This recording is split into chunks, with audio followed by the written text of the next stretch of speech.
Nous sommes à la maison Éclusière de Rohan, magnifiquement fleurie, et nous nous approchons du camping de la vallée de l'Oust où nous allons dormir ce soir après environ 300 km.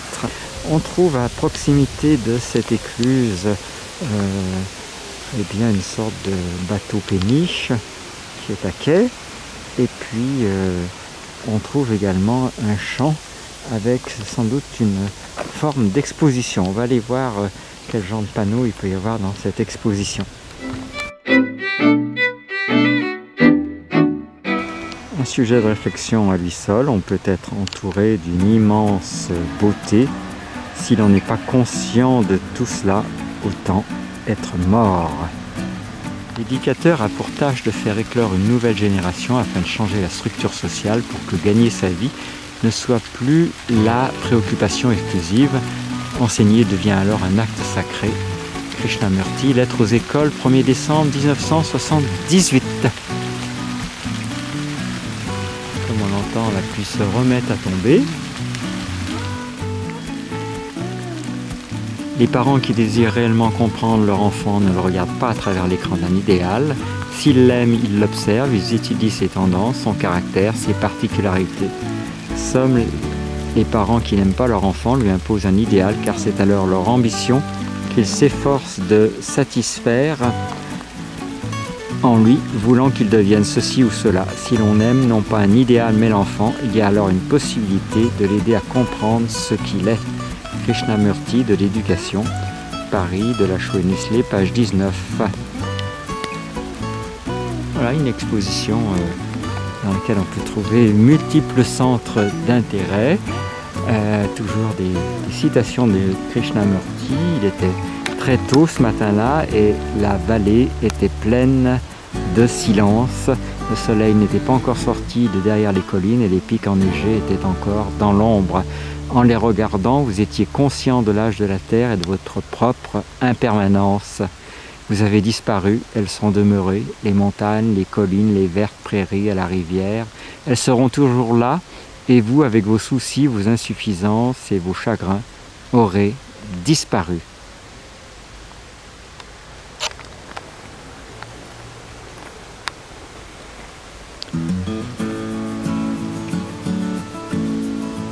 Regardez avec votre cœur et avec vos yeux. Ils sont sur la terre comme nous y sommes. Toujours Krishnamurti.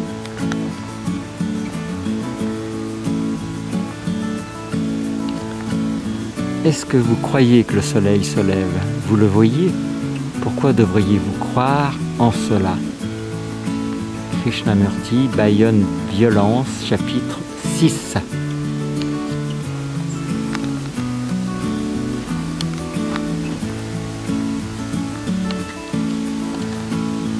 Il n'y a pas l'amour de la terre, il y a une utilisation de la terre. Si on aimait vraiment la terre, il y aurait de la frugalité en faisant usage de ce qui vient de la terre. Nous avons toujours un rapport utilitariste à la nature. Que ce soit en tant qu'évasion ou pour des fins utilitaires, nous ne pouvons pas nous en empêcher plutôt que d'aimer la terre et tout ce qu'il y a sur terre. Krishnamurti, The Collected Works, volume 5.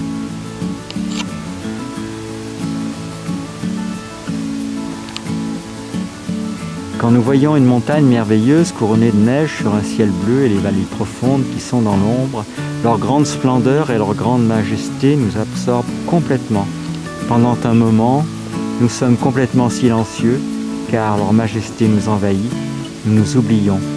La beauté est là où vous n'êtes pas. L'essence de la beauté, c'est l'absence de moi. L'essence de la méditation, c'est d'explorer le renoncement au moi. J.D. Krishnamurti, La flamme de l'attention, chapitre 2.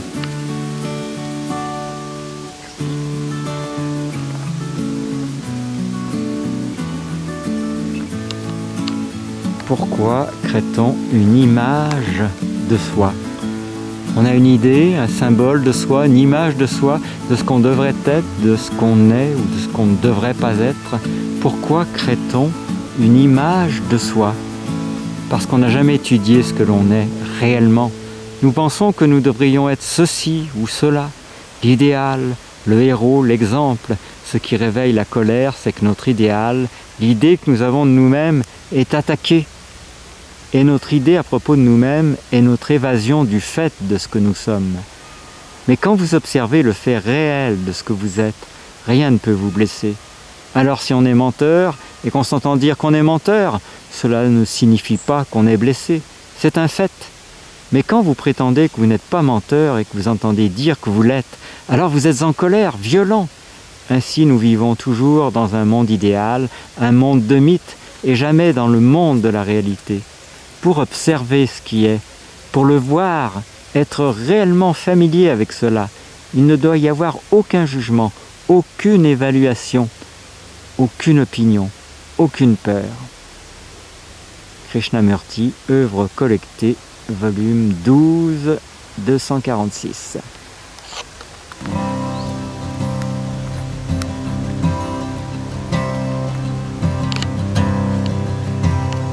Il y a un arbre près de la rivière et nous l'avons regardé jour après jour, pendant plusieurs semaines, juste avant le lever du soleil. Entrer en relation avec lui, c'est être en relation avec l'humanité. Si vous n'avez aucune relation avec les choses qui vivent sur cette terre, il se peut que vous perdiez toute relation avec l'humanité. Krishnamurti, dernier journal, 25 février 1983.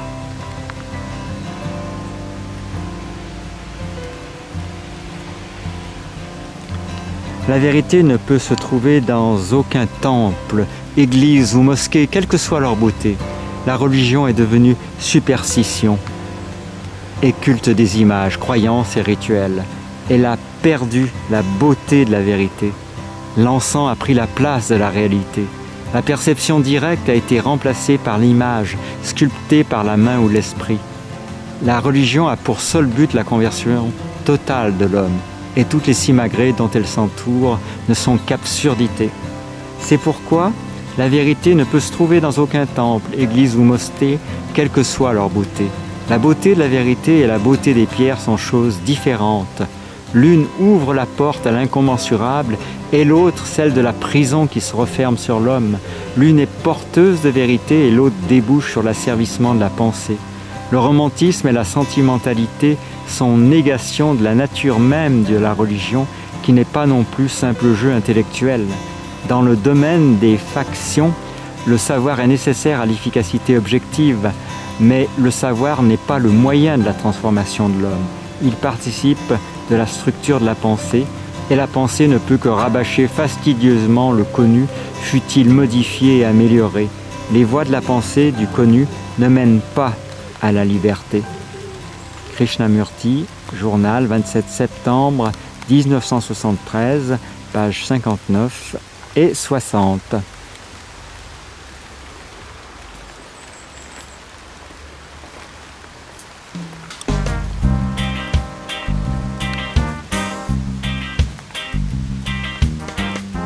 Si nous y parvenions, et nous le devons, à établir une relation immuable avec la nature, avec les arbres, les buissons, l'herbe et les nuages, alors ne nous tuerions jamais un être humain pour quelque raison que ce soit.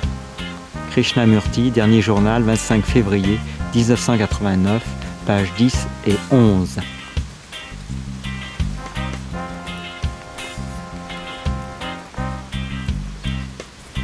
La méditation ne consiste pas à suivre un système, ce n'est pas une constante répétition ou imitation.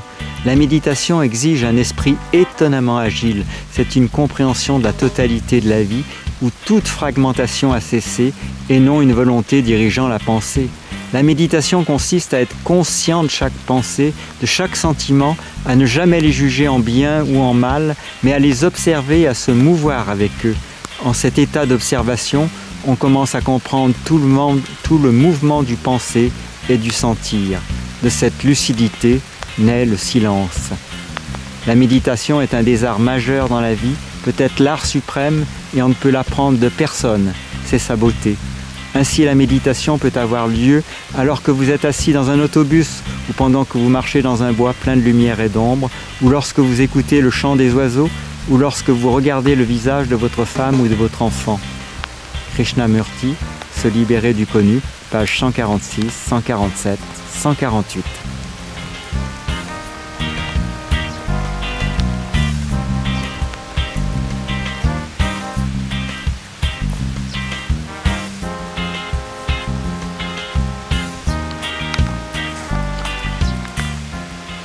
Je crois que le problème crucial de notre existence est celui de la pensée, de l'ensemble des mécanismes liés à l'activité mentale.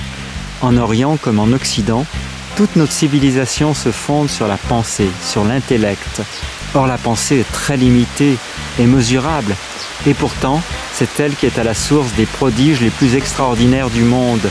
Nous lui devons par exemple l'univers de la technologie, la conquête de la Lune, la construction de logements confortables, accessibles à tous, mais elle est aussi responsable de bien des malheurs. Elle est à l'origine de tous les instruments de guerre, de la destruction de la nature, de la pollution de la planète, et si l'on creuse un peu plus loin, on constate aussi qu'elle est la source de prétendues religions qui sévissent partout dans le monde.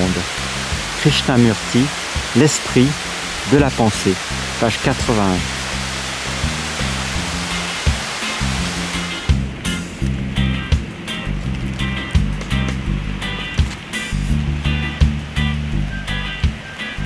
Nous sommes le monde et le monde est de ce que nous sommes. Didier Le Peignol, artiste et photographe par lui-même. Je suis un passionné de nature depuis ma tendre enfance, je la photographie depuis l'âge de 10 ans. En figuratif ou abstrait, tout ce qu'elle m'offre me passionne. Sa beauté est indicible, je lui rends hommage avec mes photographies. La magie de la photographie est d'offrir une réalité au regard de ceux qui n'étaient pas là. Je suis également passionné par les enseignements de Krishnamurti que j'ai découvert il y a plus de 20 ans. Son admiration pour la nature, la description qu'il en fait et l'amour qu'il lui porte me touchent profondément. C'est pourquoi, avec la complicité de Solid Art, nous avons décidé de créer cette fusion texte et photo. Chinook est un nom sioux qui veut dire vent sauvage. C'était le nom que portait la femme de Buddy Longway, héros d'une bande dessinée racontant la vie d'un trappeur américain qui a vécu avec les Indiens. Je lisais cela avec délectation et rêve quand j'avais 10-12 ans et même bien plus tard. Cette signification de vent sauvage revêt une symbolique importante à mes yeux. Unité, le vent est partout. Liberté, rien ne l'arrête. Je me sens profondément sauvage et voyageur comme le vent. Chinook. Solid Art, 6 rue de la Minoterie, 56 580 Rohan, http://rohan-solidart.jimdo.com. Le propos de l'association est de développer la pratique des arts en Centre-Bretagne.